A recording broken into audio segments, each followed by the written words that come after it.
Thank you for listening to this free audiobook created by Project Gutenberg and Microsoft AI. To learn more about the project or give feedback on the quality of a recording, please visit aka.ms/audiobook. Poemata 1. Elegies Elegii. To Charles Diodati. Point 1. At length, my friend, the far-sent letters come, charged with thy kindness, to their destined home. They come, at length, from Deva's to western side, where prone she seeks the salt Virgivian tide. Point 3. Trust me, my joy is great that thou shouldst be, though born of foreign race, yet born for me, and that my sprightly friend, now free to roam, must seek again so soon his wonted home. I well content, where Thames with refluent tide my native city laves, meantime reside, tend nor zeal nor duty, now, my steps impel to Redicam, for and my forbidden cell. Point 5. Nor aught of pleasure in those fields have I, that, to the musing bard, all shade deny. 'Tis time, that I, a pedant's threats six disdain, and fly from wrongs, my soul will ne'er sustain. If peaceful days, in lettered leisure spent beneath my father's roof, be banishment, then call me banished, I will ne'er refuse a name expressive of the lot I choose. 20. I would that exiled to the Pontic shore, Rome's hapless bard 7 had suffered nothing more. He then had equalled even Homer's lays, and Virgil. Thou hadst won but second praise. For here I woo the muse with no control, and here my books, my life, absorb me whole. Here too I visit, or to smile, or weep, the winding theatre's majestic sweep, the grave or gay colloquial scene recruits my spirits spent in learning's long pursuits. 30. Whether some senior shrewd, or spendthrift heir, wooer, or soldier, now unarmed, be there, or some coiffed brooder o'er a 10 years' cause thunder the Norman gibberish of the laws. The lackey, there, oft dupes the wary sire, and artful, speeds th enamored son's desire. There virgins oft, unconscious what they prove, what love is, know not, yet unknowing, love. Or if impassioned tragedy wield high the bloody scepter, give her locks to fly 40 wild as the winds, and roll her haggard eye, I gaze, and grieve, still cherishing my grief. At times, e'en bitter tears yield sweet relief. As when from bliss untasted torn away, some youth dies, hapless, on his bridal day, or when the ghost, sent back from shades below, fills the assassin's heart with vengeful woe, when Troy, or Argos, the dire scene affords, or Creon's hall 8 laments its guilty lords. Nor always city pent or pent at home 50 I dwell, but when spring calls me forth to roam expatiate in our proud suburban shades of branching elm that never sun pervades. Here many a virgin troop I may descry, like stars of mildest influence, gliding by, O forms divine! O looks that might inspire e'en Jove himself, grown old, with young desire. Oft have I gazed on gem-surpassing eyes, outsparkling every star that gilds the skies. Necks whiter than the four-ray arm bestowed 60 by Jove on Pelops, or the milky road. Bright locks, love's golden snares, these falling low, those playing wanton o'er the graceful brow. Cheeks too, more winning sweet than after Shoar, Adonis turned to Flora's favorite flower. Yield, heroines, yield, and ye who shard th embrace of Jupiter in ancient times, give place ye turbaned fair of Persia's coast, and ye, not less renowned, Assyria's boast. Submit, ye nymphs of Greece. Ye once the blooms 70 of Ilion, 9 and all ye of haughty Rome, who swept of old her theatres with trains redundant, and still live in classic strains. To British damsels beauty's palm is due, aliens! To follow them is fame for you. O city, 10 founded by Dardanian hands, whose towering front the circling realm commands, too blessed abode. No loveliness we see in all the earth, but it abounds in thee. The virgin multitude that daily meets, 80 radiant with gold and beauty, in thy streets, outnumbers all her train of starry fires with which Diana gilds thy lofty spires. Fame says that wafted hither by her doves, with all her host of quiver-bearing loves, Venus, preferring Paphian scenes no more, has fixed her empire on thy nobler shore. But lest the sightless boy enforce my stay, I leave these happy walls, while yet I may. Immortal Moly 11 shall secure my heart 90 from all the sorcery of Circean art, and I will e'en repass Chem's reedy pools to face once more the warfare of the schools. Meantime accept this trifle, rhymes though few, yet such as prove thy friend's remembrance true. One Diodati was a schoolfellow of Milton at St. Paul's, of Italian extraction, nephew of Giovanni Diodati, the translator of the Bible into Italian, and son of Theodore Diodati, a physician of eminence, who married and settled in England. Charles Diodati's early death formed the subject of the Epitaphium Demonis. The death of Damon. 2. The D of Chester. 3. The Virgivian Sea, so called by Ptolemy, was the Irish Sea between England and Ireland. 4. Cambridge. 5. Milton had been rusticated, suspended, on account of a quarrel with his tutor Chapel. 6. Chapel. 7. Ovid.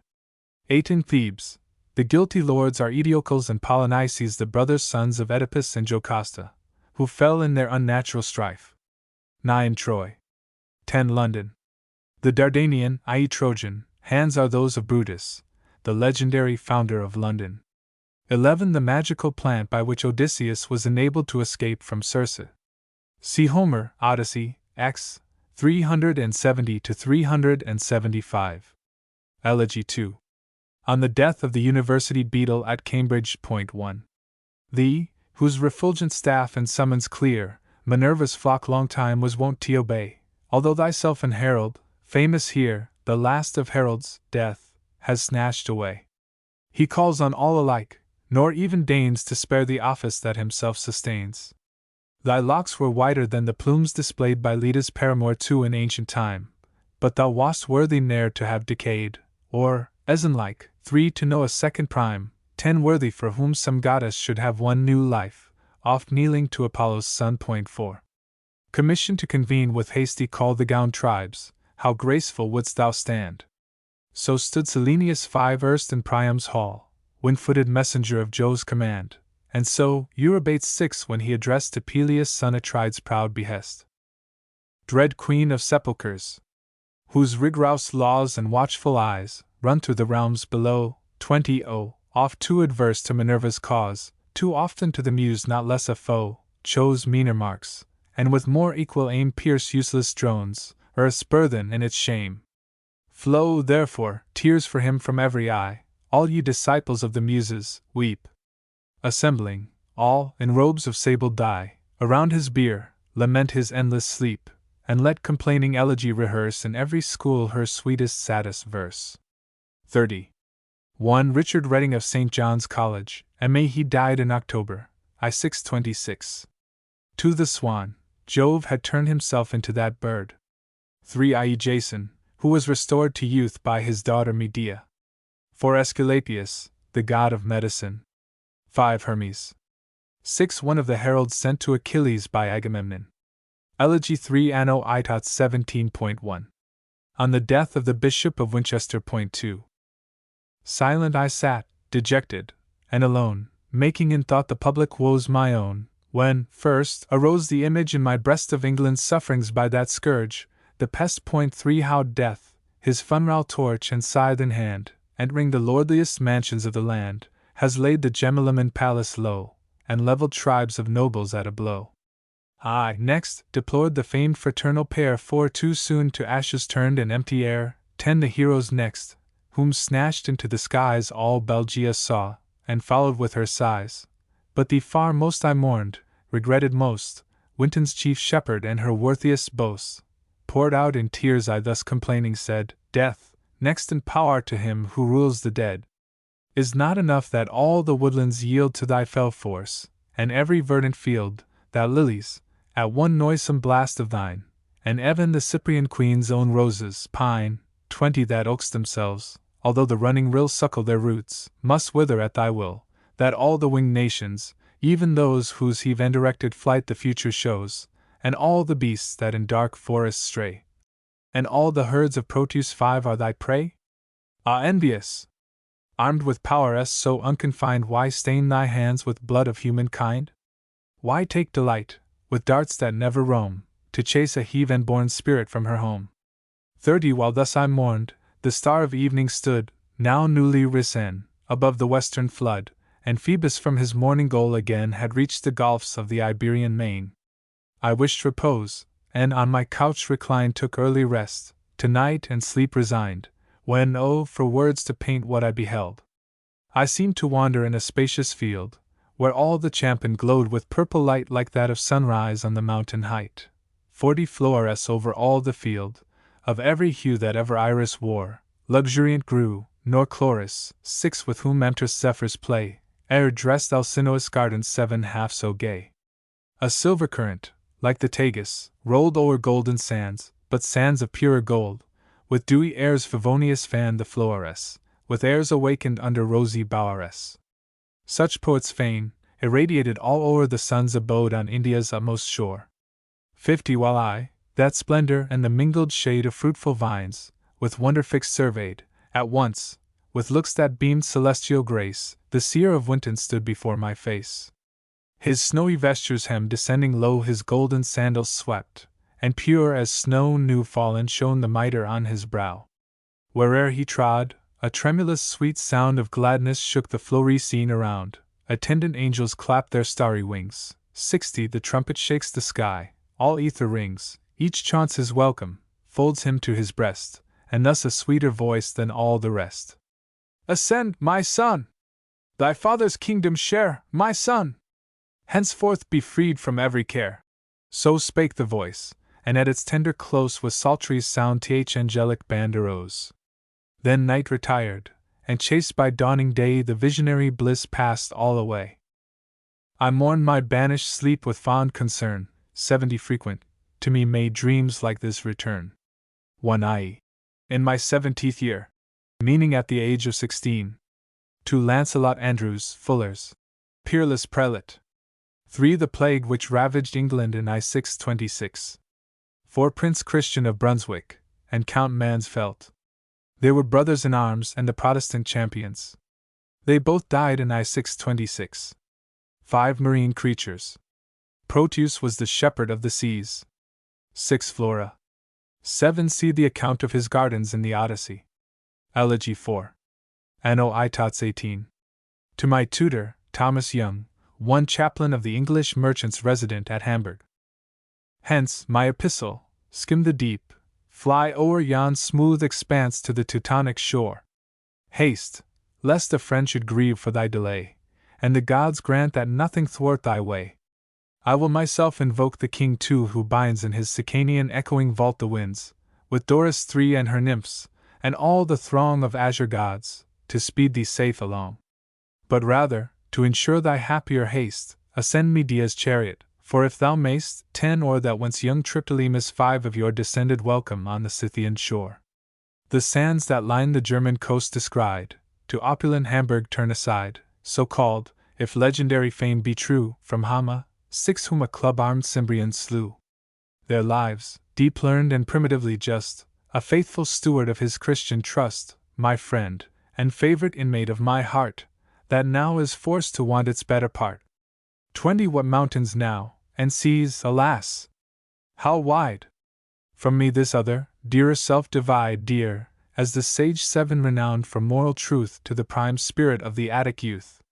Dear, as the Stagirite 8 to Ammon's son, 9 his pupil, who disdained the world he won. Nor so did Chiron, or so Phoenix shine 10 in young Achilles' eyes, as he in mine.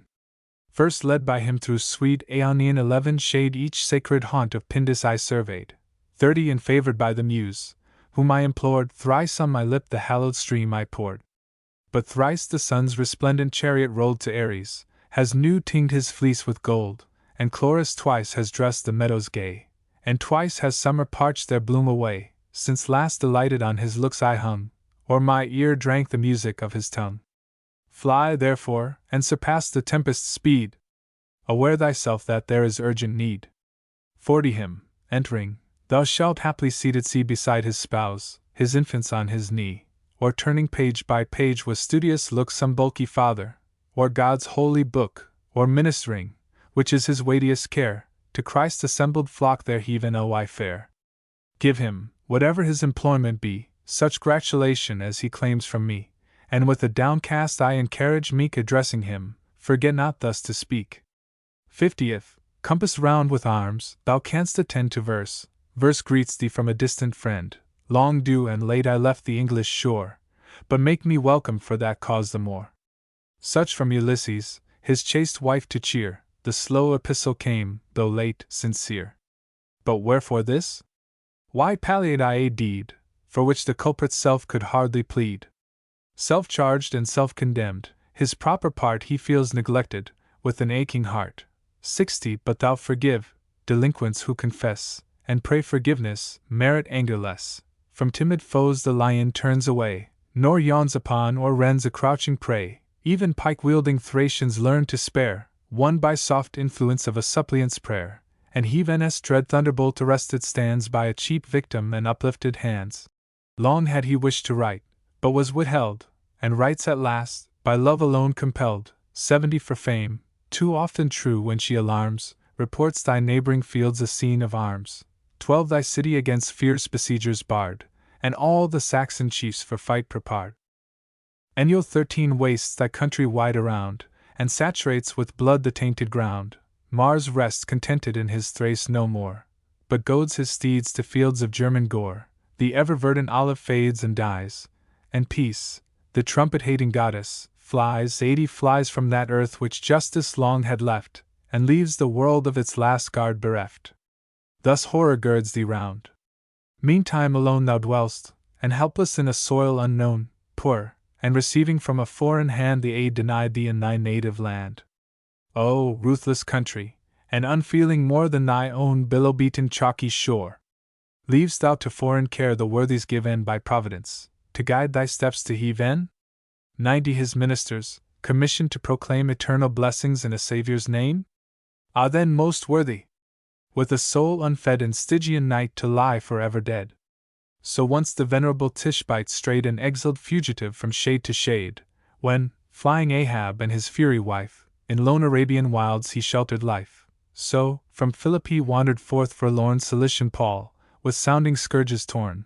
100. And Christ himself so left and trod no more the thankless Gergesene's forbidden shore.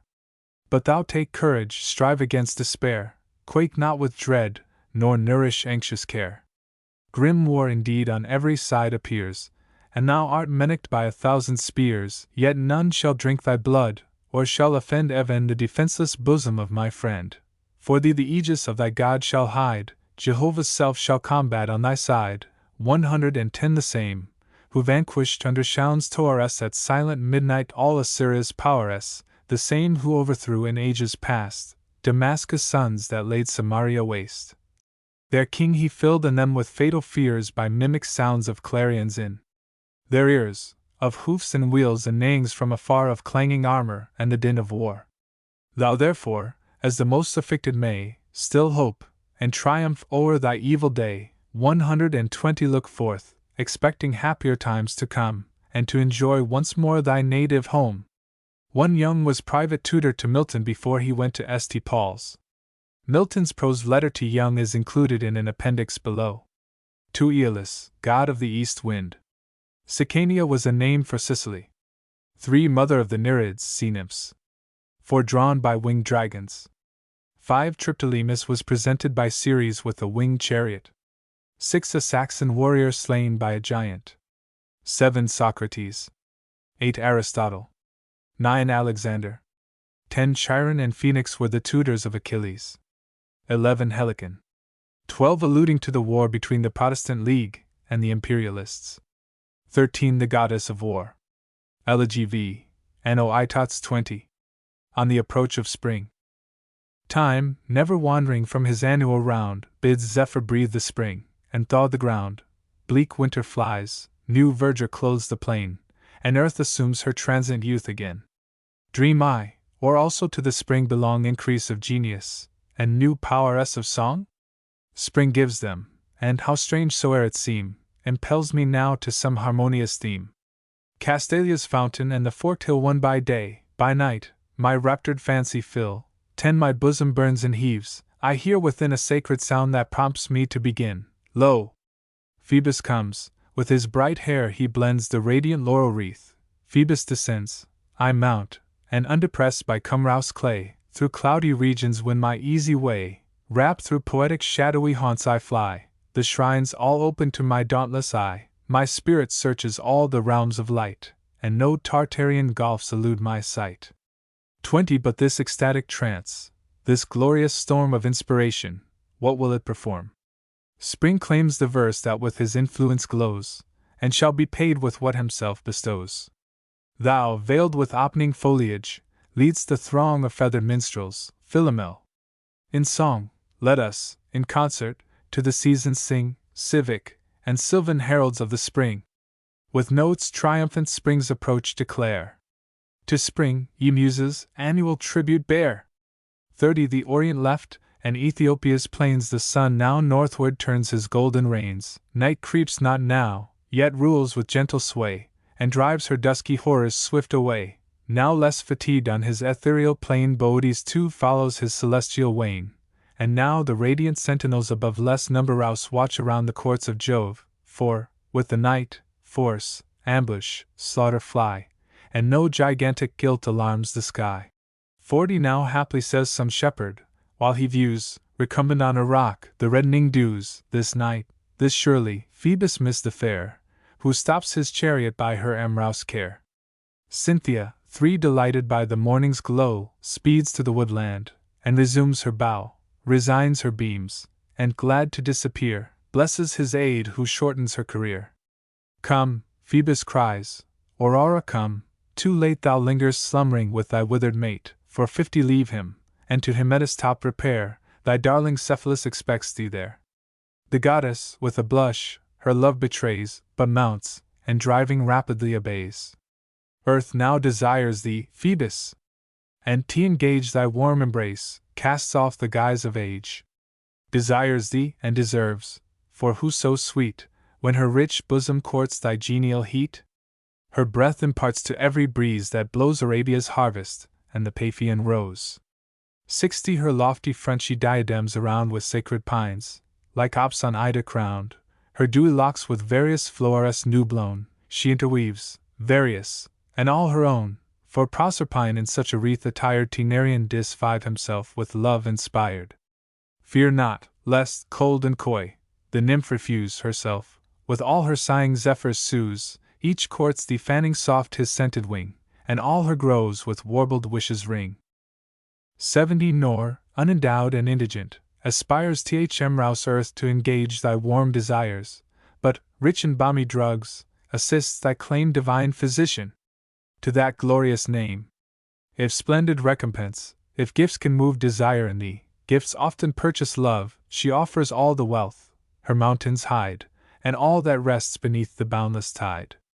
How oft, when headlong from the heave Ly steep she sees thee plunging in the western deep 80 How oft she cries, Ah Phoebus! Why repair thy wasted force, why seek refreshment there? Can Tethys 6 win thee? Wherefore shouldst thou lave a face so fair in her unpleasant wave? Come, seek my green retreats, and rather choose to cool thy tresses in my crystal dews, the grassy turf shall yield thee sweeter rest. Come, lay thy evening glories on my breast, and breathing fresh through many a humid rose, soft whispering airs shall lull thee to repose. 90 No fears I feel like Semele 7 to die, nor lest thy burning wheels aid approach too nigh, for thou canst govern them. Here therefore rest, and lay thy evening glories on my breast. Thus breathes the wanton earth her amorous flame, and all her countless offspring feel the same. For Cupid now through every region strays, brightening his faded fires with solar rays, his new strung bow sends forth a deadlier sound, and his new pointed shafts more deeply wound. 100 Nor Dian's self escapes him now untried, nor even Vestinine at her altar side. His mother too repairs her beauty's wane, and seems sprung newly from the deep again. Exulting youths the hymeneal 10 sing, with Hymen's name roofs, rocks, and valleys ring. He, new attired and by the season dressed, proceeds all fragrant in his saffron vest. Now many a golden cinctured virgin roves to taste the pleasures of the fields and groves. 110 All wish, and each alike, some favorite youth hers in the bonds of hymeneal truth. Now pipes the shepherd through his reeds again, nor Phyllis wants a song that suits the strain. With songs the seaman hails the starry sphere, and dolphins rise from the abyss to hear. Jove feels, himself, the season, sports again with his fair spouse, and banquets all his train. Now too the satyrs in the dusk of eve their mazy dance through flowery meadows weave, 120 and neither god nor goat, but both in kind, Sylvanus, 11 wreathed with cypress, skips behind. The dryads leave the hollow sylvan cells to roam the banks, and solitary dells, Pan riots now, and from his amorous chafe series 12 and Cybele seem hardly safe, and Faunus, 13 all on fire to reach the prize, in chase of some enticing Oread 14 flies, she bounds before, but fears too swift a bound, and hidden lies, but wishes to be found. 130 are shades entice th immortals from above, and some kind power presides o'er every grove, and long ye powers o'er every grove preside, for all is safe and blessed where ye abide. Return, O Jove! The age of gold restore, why chose to dwell where storms and thunders roar? At least thou, Phoebus, moderate thy speed, let not the vernal hours too swift proceed, command rough winter back, nor yield the pole too soon to night's encroaching, long control. 140. 1 Helicon. To the Great Bear, called also Charles's Wain wagon. Boötes, is the constellation called. The wagoner, who is said to be less fatigued, because he drives the wain higher in the sky. 3 Diana, the moon. For Tithonus, mortal husband to Aurora, the dawn, granted immortality without eternal youth. See Homer's hymn to Aphrodite, lines 218 to 238. Cephalus was her lover, unwillingly taken by her from his beloved wife Procris. See Ovid met. 7, 700 to 708. 5 Hades, Pluto. 6 A water goddess, mother of the river gods and wife of Oceanus. 7 The mother of Dionysus.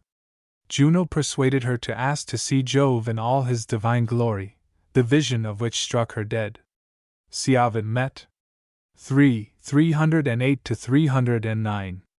8 The wheels of Apollo's chariot. See Ovid met. 2 I9-328.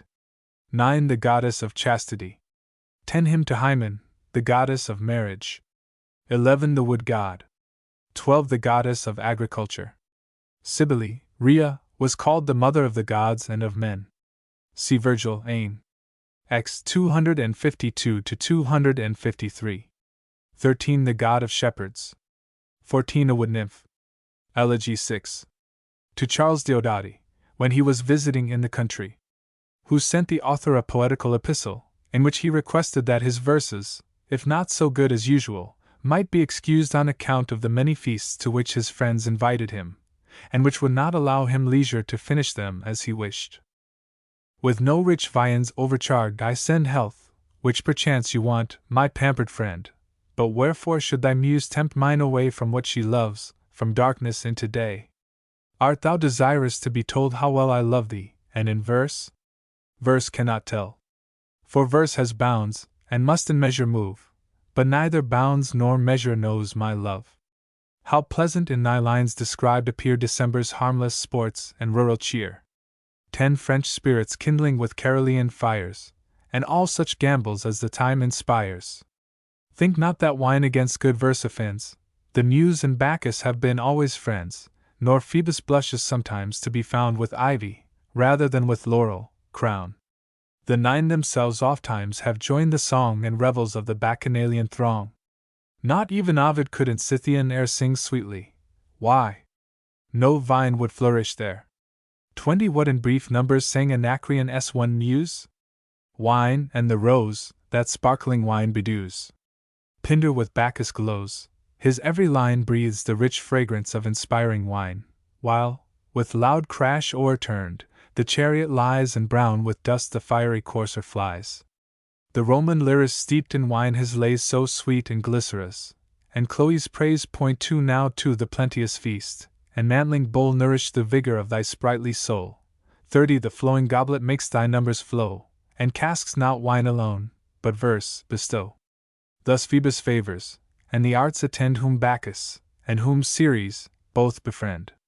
What wonder then, thy verses are so sweet, in which these triple powers so kindly meet.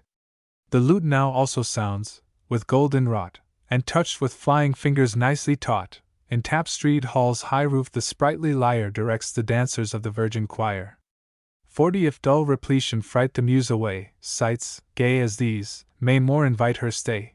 And trust me, while the 4 keys resound, fair damsels sport, and perfumes steam around, Apollo's influence, like ethereal flame, shall animate at once thy glowing frame, and all the muse shall rush into thy breast, by love and music's splendid power as possiest. For a number rouse power as light elegy befriend, hear her sweet voice, and at her call attend. 50 Her, Bacchus, Ceres, Venus, all approve, and with his blushing mother, gentle Love. Hence, to such bards we grant the copious use of banquets, and the vine's delicious juice. But they who demigods and heroes praise and feats performed in Jove's more youthful days, who now the councils of high heaven explore, now shades that echo the Cerberean roar, 3 Simply let these, like him of Samos 4 alive, let herbs to them a bloodless banquet give. 60 In beechen goblets let their beverage shine, cool from the crystal spring, their sober wine. Their youth should pass, in innocence, secure from stain licentious, and in manners pure, pure as the priest's, when robed in white he stands the fresh lustration ready in his hands. Thus Linus 5 lived, and thus, as poets write, Tiresias, wiser for his loss of sight. 6 Thus exiled Calchas, 7 Thus the bard of Thrace, 8 Melodious tamer of the savage race. 70 Thus trained by temperance, Homer led, of yore, his chief of Ithaca 9 from shore to shore, through magic Circe's monster-peopled reign, and shoals insidious with the siren train, and to the realms, where grisly spectres dwell, whose tribes he fettered in a gory spell, for these are sacred bards, and from above, drink large infusions from the mind of Jove. Wouldst thou, perhaps 'tis hardly worth thine ear, wouldst thou be told my occupation here? 80 The promised king of peace employs my pen, eternal Seovinan made for guilty men, the newborn deity with infant cries filling the sordid hovel, where he lies, the hymning angels, and the herald star that led the wise who sought him from afar, and idols on their own unhallowed floor dashed at his birth, to be revered no more. This theme 10 On reeds of Albion I rehearse, the dawn of that blessed day inspired the verse. 90 Verse that, reserved in secret, shall attend thy candid voice, my critic and my friend. 1 A poet native to Teos in Ionia. 2 See Horace's Odes, I, 19-23. 3 Cerberus, the guardian of Hades. 4 Pythagoras. 5 A son of Apollo. 6 Tiresias was gifted by Pallas with the power of understanding the language of birds to atone for his loss of sight. 7 The Grecian soothsayer at the siege of Troy. 8 Orpheus. 9 Odysseus. 10 The hymn from On the Morning of Christ's Nativity. Elegy 6. Anno Itats undivigésimo.1. As yet a stranger to the gentle fires that Amethusa's smiling queen too inspires, not seldom I derided Cupid's darts, and scorned his claim to rule all human hearts. Go, child, I said, transfix the timorous dove, an easy conquest suits an infant love, enslave the sparrow, for such prize shall be sufficient triumph to a chief like thee. Why aim thy idle arms at humankind?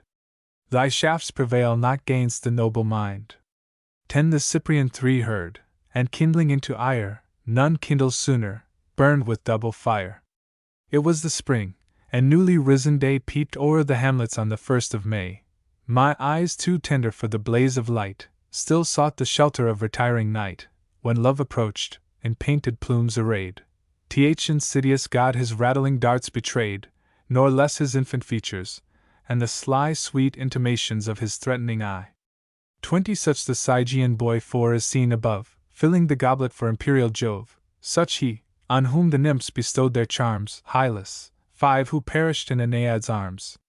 Angry he seemed, yet graceful in his ire, and added threats, not destitute of fire. My power, he said, by others' pain alone, 'twere best to learn, now learn it by thy own. With those who feel my power, that power attest, and in thy anguish be my sway confiest. 30 I vanquished Phoebus, though returning vain from his new triumph o'er the Python slain, and when he thinks on Daphne, 6 Even he will yield the prize of archery to me. A dart less true the Parthian horseman 7 sped, behind him killed, and conquered as he fled,